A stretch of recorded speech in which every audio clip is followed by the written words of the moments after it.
300 वर्ष महाराष्ट्रासह संपूर्ण भारत देशावर मुघलांचं राज्य होतं आणि याच मुघलांच्या राज्या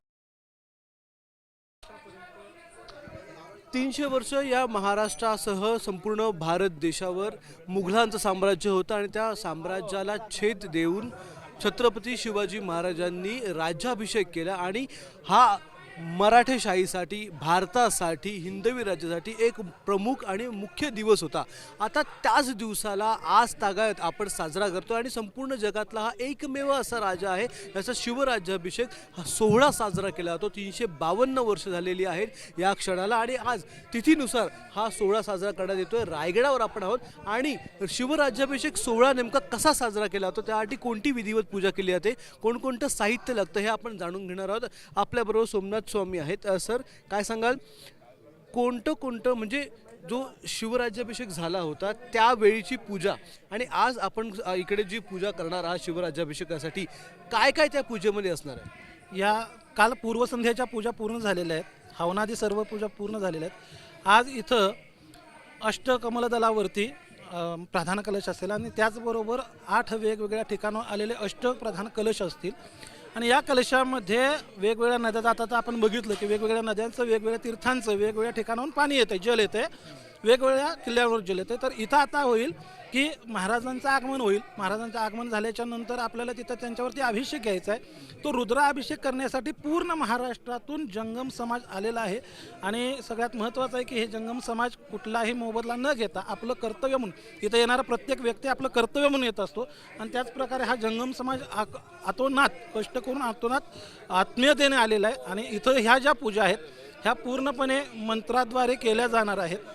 यासाठी रुद्राभिषेक होईल, त्यावेळी मस्तकाभिषेक होईल आणि यानंतर मुद्राभिषेक होईल। मुद्रा म्हणजे जे कॉईन, नाणे असतात त्याचा अभिषेक होईल आणि त्यानंतर आरती होईल आणि त्यांना स्थानापन्न केलं जाईल। कोणत्या कोणत्या नद्यांचं जल या ठिकाणी आणलेलं आहे? कारण की त्यावेळी गागा भट्ट आले होते रायगडावर आणि त्यांनी जलाभिषेक केलेला होता संपूर्ण भारतातल्या नद्यांचा।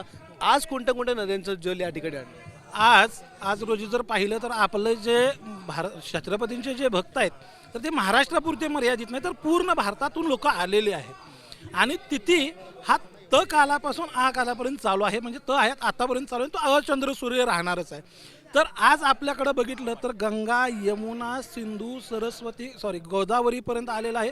म्हणजे लडाखला गेलेले लोक आहेत त्यांनी सुद्धा तिथं आणलेलं आहे। ब्रह्मपुत्रेचं पाणी आलेलं आहे। म्हणजे असं म्हणायला काय हरकत नाही की हिमालयापासून ते कन्याकुमारीपर्यंत जितक्या प्रमुख नद्या आहेत, उपनद्या आहेत, महानद्या आहेत, त्यांचं सर्व जल घेऊन आपले सगळे लोक, आपले सगळे भक्त या ठिकाणी आलेले आहेत। ते आता येऊन जमा करतायत। आपण इथं बघितलं तर ते दाखवायचे, हां, हे आता यमुनेचं पाणीसुद्धा आपल्याकडं आता त्यांनी पाठवलेलं आहे। हे गंगेचं आहे, हे संमिश्र म्हणजे हे बरेच तीर्थावरून पाणी येत आहे। आपल्याकडे एक कलश असा येतो की ती व्यक्ती कशातूनही प्रवास करत असेल, म्हणजे तुम्ही रेल्वेतून असेल किंवा गाडीतून, तर ती बसत नाही।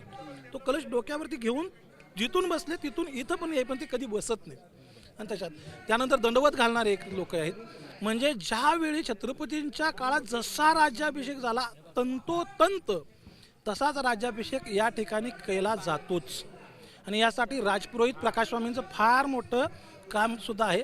ते थोड्या वेळात येतीलच आणि हां, तर अगदी तंतोतंत त्याच प्रकारे त्या स्थितीनुसार राज्याभिषेक सोहळा जो आहे तो साजरा करायचा प्रयत्न केला जातो। तीच पूजा ही या ठिकाणी मांडायचा प्रयत्न केला जातो आणि त्यासाठी संपूर्ण भारतातून आज तू हिमाचल जितक्या नद्या वाहतात त्या सगळ्या नद्यांचं पाणी या ठिकाणी आणण्यात आलेलं आहे आणि तो जलाभिषेक झाल्याच्या नंतर इथे मुख्य सोहळा जो आहे तो केला जाणार आहे आणि आता सगळी पूजा ही जवळपास सुरू व्हायलाच आहे आणि सगळ्या या संपूर्ण पूजेसाठी जे साहित्य आहे त्याची आता बनव या ठिकाणी सगळे गुरुजी जे आहेत ते एकूण मिळून या ठिकाणी करत आहेत। कॅमेरामन अनवीर वानकेसह अक्षय भाटकर, एबीपी माझा, रायगड। एबीपी माझा, उघडा डोळे बघा नीट।